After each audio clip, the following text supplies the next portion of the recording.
যদি কাউকে কষ্ট দাও আর সে যদি চুপ থাকে, তবে তার নীরবতাকে ভয় করো, কারণ এর বিচার স্বয়ং রব করবেন। যখন প্রিয় মানুষটা বদলে যায়, তখন সবাইকে স্বার্থপর মনে হয়।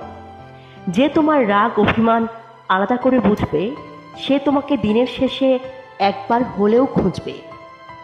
সময় থাকতে সম্পর্কের মূল্য দিতে শিখুন, না হয় পরে কেঁদেও লাভ হবে না।